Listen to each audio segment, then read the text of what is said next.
lá em Porto Alegre, onde deve chover bastante, Silmar César Miller. Bom dia, Silmar. Muito bom dia, meu caro Otávio. Bom dia aos nossos amigos do Terra Viva. Bom, vamos direto aí aos preços, porque temos bastante coisinha para comentar nessa sexta-feira, hein? A sexta-feira tá gorda. Você está gordo, é verdade. O que temos para Vamos hoje? lá. Vai. Ó, tá dando eco aí, Tavinho. Fala com o pessoal aí que eu sou só um, não sou dois, hein? Vamos lá. Mercado financeiro, dólar operando com alta nesse final de manhã de sexta-feira, 0,2%. R$ 5,77 a cotação da moeda americana. Mercado de ações, o índice Bovespa caindo, 0,6% nesse momento. Lá fora, destaque para o petróleo, uma alta forte de 1,4%, o tipo Brent voltando à casa dos $70 o barril, $70 e 40 centavos nesse momento. Mercado de commodities agrícolas, predominância de quedas nesse final de manhã de sexta-feira. Trigo na Bolsa de Chicago caiu 1 ponto percentual, milho também 0,1%, soja também com queda 0,1%, está no intervalo agora o pregão de Chicago. O algodão também cai 0,5%. Café arábica segue um processo de correção forte, caiu bastante ontem, cai de novo hoje, 1,3%. Robusta em Londres também com queda de 1,1%. Nesse caso aqui, refletindo previsão de chuvas aqui na região sudeste do Brasil e a redução das temperaturas que vinha afetando os cafezais, particularmente em Minas, principal estado produtor. Tendência de um alívio agora. Quem paga a conta é o preço que vinha subindo muito por conta de seca, agora reflete essa previsão de volta de chuvas, com queda nos preços nas bolsas internacionais. Suco laranja também cai 2,4%. Na contramão, a gente tem aqui o cacau subindo 5,3%, açúcar também 0,8%, e o boi gordo no mercado futuro da B3 tentando voltar aos R$ 300 a arroba. Ainda não chegou lá, está em 299, mas está com alta de 0,5% nesse final de manhã de sexta-feira, Tavinho. Bom, vamos direto para o assunto então, que foi o destaque do dia de ontem em Brasília. O governo federal anunciou um pacote de medidas visando baixar o preço dos alimentos. Anúncio que foi feito pelo vice-presidente Geraldo Alckmin após reunião com ministros e representantes do agro. Ele destacou que o governo está abrindo mão de imposto em favor da redução de preço. Uma das medidas é zerar a tarifa de importação do azeite, milho, óleo de girassol, sardinha, biscoitos, macarrão, café, carnes e açúcar. Outra decisão é acelerar os mecanismos de abate de animais para aumentar a disponibilidade de proteína no mercado, além de fortalecer e acabar com estoques reguladores. O Plano Safra também vai priorizar itens da cesta básica, o que deve estimular os produtores rurais. O governo ainda pretende lançar um programa de publicidade dos melhores preços e negociar com governadores a isenção do ICMS de produtos da cesta básica, que já são zerados nacionalmente. Essa mudança ainda depende de diálogo com os estados. Dados do IPCA apontam que alimentos e bebidas subiram mais de 5% nos últimos 5 meses. Uma alta acumulada que supera a inflação de todo o ano passado. O Planalto avalia que esse é o principal fator para as recentes quedas de popularidade de Lula, que não participou da reunião. A Associação da Indústria de Cana-de-Açúcar diz que é preciso aguardar a reação do mercado para o aumento de oferta. A Associação de Supermercados apoia a redução de impostos de importação de alimentos. Já os setores do milho e do café criticam a decisão e não veem nas medidas uma solução para diminuir os preços. A Frente Parlamentar da Agropecuária também se posicionou. Em nota, a FPA afirmou que as medidas do governo federal são pontuais e ineficazes para efeito imediato. Bom, vários especialistas, e nós já estamos dizendo aqui, que os preços já estão baixando. O arroz mesmo é destaque hoje. Você tem colocado aí o feijão também. Foi um dia longo de reuniões em Brasília, mas são medidas paliativas, porque, na verdade, você corta alíquotas de imposto de produtos para importar, você acaba prejudicando o produtor aqui no Brasil, né? Porque o preço do produto dele chega caro à gôndola do supermercado por uma série de fatores. Impostos, né, altíssimos. Diesel, que é o que estão apontando aí, que é o grande vilão que vai botar por água abaixo muitas dessas medidas que o governo pretende adotar. preço do diesel. Tudo é transportado por diesel. Frete é caro. Não tem caminhoneiro, não tem caminhão. Então, o frete é caro. Enfim, são medidas aí que o governo tenta para recuperar a sua popularidade, que eu acho que não está só em baixa, não é só por conta do preço dos alimentos, embora o Sakamoto tenha escrevido ali na primeira página do UOL, a frase feia até. O governo gosta de PIB grande, mas o povo gosta de preço baixo. Com você.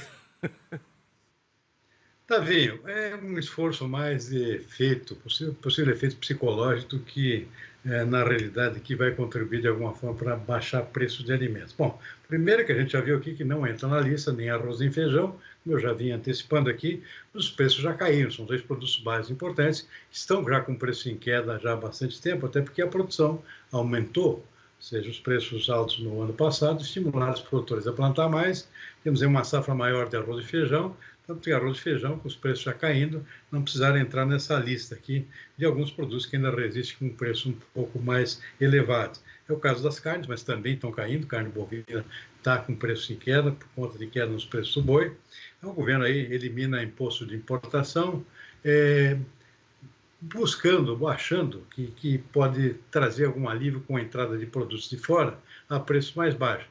Dificilmente isso vai acontecer, porque os preços do mercado internacional são praticamente os mesmos, às vezes até mais caros, né? A carne bovina brasileira está mais barata em relação a outros países.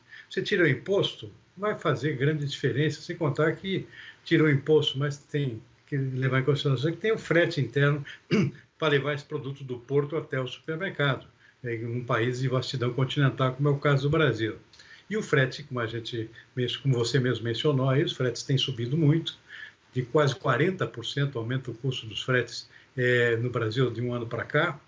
E recentemente tivemos um aumento nos preços do óleo diesel, que deve impactar ainda mais nos preços do frete para transporte dos alimentos país afora. Portanto, isso acaba neutralizando parte desse esforço aí de zerar alíquotas de importação, achando que isso vai resolver. Possivelmente algum efeito mais psicológico, talvez. Me chamou a atenção aqui, você sabia qual é o imposto que é pago pela sardinha, que veio de Portugal, aqui, país amigo nosso? 32%. Não sabia, a sardinha podia ser bem mais barata do que aquilo que a gente paga pela latinha, se não me engano, o quê? 6, 7 reais, não me lembro. 32% de imposto. O resto são impostos menores, 9%, 10,8% no caso das carnes. Café, tira imposto de 9%. É o Brasil que exporta café para fora, não tem café de fora para importar pelo Brasil. Então não adianta tirar imposto, que o preço é o mesmo. É preço de mercado internacional, né? Ou seja, não tem muito resultado prático isso aí. Milho, 7,2%. Não vai fazer a menor diferença. O Brasil está com uma safra em andamento de milho, não falta milho em lugar nenhum. Então, não vai resolver grande coisa. Ou seja, um efeito mais psicológico. E tem produtores aqui que acham, inclusive, que tem um efeito negativo, né? Você está estimulando a trazer produtos de fora que vai concorrer com o produto nacional sem necessidade. Mas pelo tamanho dos impostos aqui, praticamente nem isso vai acontecer. Ou seja, a medida é inócua, na verdade. Como, aliás, está pontuando a própria Frente Parlamentar da Agropecuária. E além disso, tem esse agravante aqui, que é o custo do frete, barrando alguma possibilidade de redução lá na ponta do supermercado, já que esses produtos precisam ser transportados a um custo maior. E agora, o que o governo faz? Está apelando para os estados, que ainda têm impostos sobre produtos alimentares, já que em termos federais está tudo zerado, alguns estados cobram imposto ainda, ICMS, sobre alguns produtos alimentares. Duvido muito que esses estados vão embarcar nessa canoa. Já vi um pronunciamento aqui do governador do Distrito Federal, dizendo que não tem como baixar o preço de alguns produtos, não me lembro quais, que são taxados em Brasília. Enfim, aparentemente tem grande efeito, a não ser, talvez, psicológico, esse anúncio feito pelo governo no dia de ontem, tá vendo? Mais ou menos a mesma impressão que eu tenho, porque você vai baratear algumas medidas aí, você citou o café, por exemplo, o milho, é inócuo, não vai mexer em nada, não vai mudar em nada. E o que vier de fora tem que chegar no porto ou no aeroporto. E aí tem que entrar no caminhão. Entrou no caminhão, é o frete e o diesel. Aí a porca torce o rabo. Enfim, vamos lá para o PIB. Eu não estou ouvindo. Não estou ouvindo.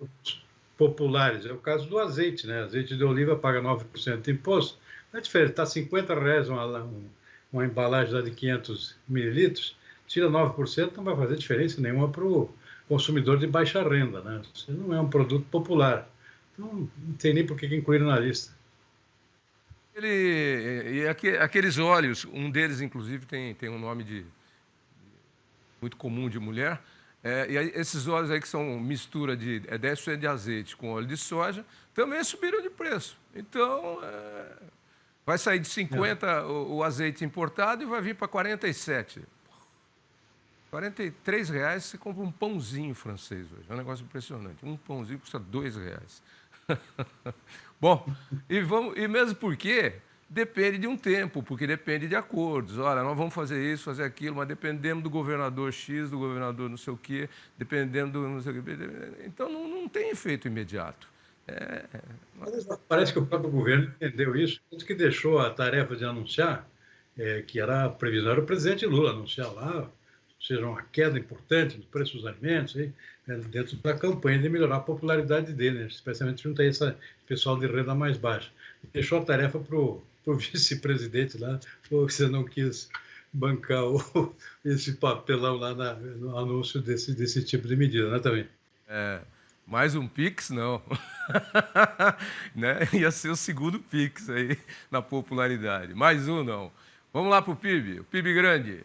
PIB brasileiro cresceu 3,4% em 2024, segundo dados divulgados hoje pelo Instituto Brasileiro de Geografia e Estatística, o IBGE.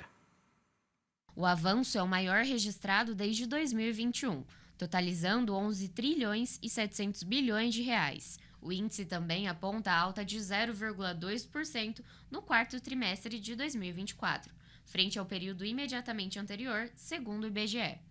Embora os dados sejam positivos, o resultado decepcionou as projeções do mercado, que eram em 4,1% para o ano e 0,5% na comparação trimestral.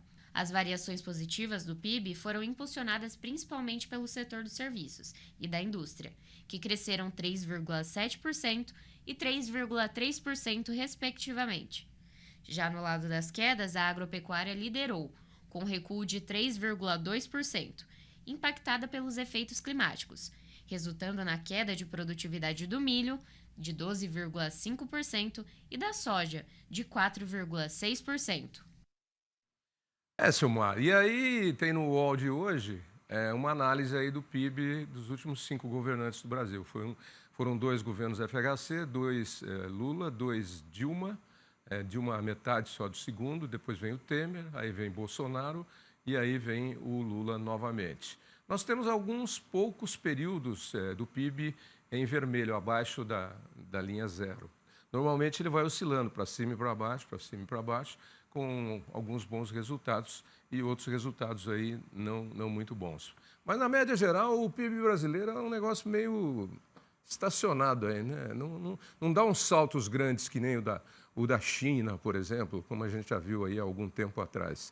E nessa situação econômica em que a gente está, não sei, como é que você viu esse resultado? Os analistas do mercado não gostaram. Olha, veio abaixo da expectativa, a expectativa média que se tinha era 3,5% pelo menos, né? Você já havia um certo otimismo nesse sentido, inclusive a parte do governo, que até esperava um pouco mais. Veio 3,4%. O que aconteceu? Houve um arrefecimento do crescimento da economia no último trimestre. E cresceu muito pouco a economia brasileira no último trimestre do ano, só 0,2%. Uma expectativa de pelo menos 0,4% de crescimento, veio a metade disso, 0,2%. Estamos falando aqui de trilhões de reais, né? Portanto, qualquer 0,1 aqui faz diferença. Então, veio abaixo da expectativa por conta de desempenho mais fraco no último trimestre. E aí, o que ajudou a puxar para cima o PIB mesmo, com esses 3,4%, né? Pode ser considerado positivo, o setor de serviços, né? O crescimento de 3,7%, é uma boa mexida no PIB brasileiro, depois daquela estagnação que houve lá no período da pandemia, né? O setor de serviços foi o que mais sofreu na pandemia, tudo fechando, né? O setor de serviços, né? Sem eventos, sem aglomeração de pessoas, tudo isso no setor de serviços foi o mais afetado. E esse está mais se recuperando agora. No ano passado, 3,7%. A indústria deu uma boa recuperada no ano passado, 3,3% de crescimento. consumo das famílias é uma boa melhorada também. A taxa de investimentos em relação ao PIB aqui teve um bom crescimento também, isso é um dado importante, porque significa que há uma sustentação mais para frente lá pela retomada de investimentos, que dão resultado no médio e longo prazo. Cresceu 17%, em 2023 tinha sido 16,4%, então também um dado positivo. A nota destoante foi da agropecuária, que já era esperado, né? O setor agropecuário caiu 3,2%. Não confundir com o agronegócio. O agronegócio é outra coisa. O IBGE não junta aqui, porque isso está misturado com o setor da indústria, de serviços, claro que também tem agronegócio. Aqui é só agropecuária, dentro da porteira da fazenda. Isso já era esperado, uma queda aqui de 3,2%, porque a gente já antecipava isso lá no início do ano passado com a quebra da safra do Mato Grosso, principal estado do PIB do agronegócio, do produto básico da agropecuária, por conta de seca, né? Afetou bastante as lavouras de soja, de milho, no principal estado produtor, afetou muito a pecuária também. Depois tivemos um ano de preço muito baixo, tanto para soja quanto para milho e outras commodities também. Houve uma pequena recuperação no segundo semestre, mas não foi suficiente para evitar essa queda aqui de 3,2%. E esse ano, inclusive, a perspectiva já é de uma virada nesses resultados. A agropecuária deve puxar o crescimento em 2025, enquanto outros setores que cresceram no ano passado voltam a recuar. E por quê? Pelo crescimento da taxa de juros, né? Taxa de juros crescendo aqui para bater até nos 15%, que é a previsão para esse ano. É difícil investir numa indústria nova, por exemplo, ampliar um setor de serviço, botar um restaurante novo em funcionamento para quem já tem um, ou seja, isso inibe investimentos com um juro muito alto. O crédito fica praticamente inviável. Então, esse ano a tendência é de uma retração no crescimento da indústria, por exemplo, e de serviços, e a agropecuária por conta de um aumento da produção agrícola, safra de grãos principalmente, além de preços altos para alguns produtos, como é o caso do café, tendência de uma retomada com um bom crescimento esse ano. Isso inverte, então, a situação em relação ao ano passado, tá vendo? Pois é. Então, como é sexta-feira, né? Já que sextou, a gente fica com a frase do Sakamoto aqui na primeira página do UOL. Governo sente prazer com PIB grande, mas o povo gosta de preço pequeno. Tá aí. Bom, boa comparação. E o vice-presidente e ministro do Desenvolvimento, Indústria, Comércio e Serviços, o Geraldo Alckmin, solicitou o adiamento da tarifação de produtos brasileiros a secretário de Trump. Alckmin se reuniu ontem com o secretário de Comércio dos Estados Unidos, Howard Lutnick, e o representante comercial norte-americano, Jameson Greer, para tratar sobre as tarifas impostas às exportações brasileiras. Nesta primeira conversa, as entidades decidiram manter novas reuniões nos próximos dias. O ministro considerou a conversa positiva e acredita que o diálogo possibilitará medidas melhores sobre a política tarifária e outras questões que envolvam a política comercial entre os países. A intenção do governo brasileiro é que os Estados Unidos retome, pelo menos, uma cota de importação, sem tarifas. Bom, tá aí. O novo porta-voz do governo é o vice-presidente Geraldo Alckmin. Está falando de tudo. E agora, das negociações de taxas com o governo Trump. Será que tem resultado? Pois é. Vai ser difícil reverter aqui, a tendência praticamente já estabelecida de taxar alguma coisa. Ou seja, Trump está fazendo uma varredura geral em termos de tributação de produtos que prejudicam a economia americana, e o Brasil não escapa disso. Possivelmente o aço brasileiro vai ser atingido, também a questão do etanol, né? O Brasil tributa aqui a entrada de etanol americano, nós somos concorrentes aqui, e o etanol brasileiro nos Estados Unidos tem um imposto bem menor, se não me engano é 2,5%, e aqui em torno de 14%, se não me engano, a taxação sobre o etanol dos Estados Unidos. Por quê? Porque não precisa do etanol deles, temos produção suficiente, então tem esse imposto aqui para, de certa forma, dificultar essa importação. Possivelmente vamos ter que ceder alguma coisa, vamos ter que trazer etanol dos Estados Unidos, um imposto mais barato, para evitar situações piores, inclusive. Ou seja, alguma coisa Donald Trump vai conseguir com toda essa política terrorista dele em termos de tributação, porque faz com que todo mundo tenha que sentar na mesa para tentar baixar a bola, né? Já sai com 15%, 25%, em alguns casos, de imposto contra os próprios países vizinhos, né? Ou seja, que tem um tratado de cooperação econômica, tratado comercial entre as duas partes, e não perdoou nem os vizinhos, imagino o que sobra para os demais, né? China, Brasil, Índia, por exemplo, também foi citado no próprio discurso do presidente Donald Trump, e também a Europa, né? Está deixando para um último ponto lá, possivelmente para negociar a questão da Ucrânia lá. Então, a União Europeia ainda não foi citada aqui em termos de percentual de tributos e que produtos possam ser atingidos lá pela política nova de guerra tarifária do presidente Donald Trump. Mas o Brasil não vai escapar disso, não.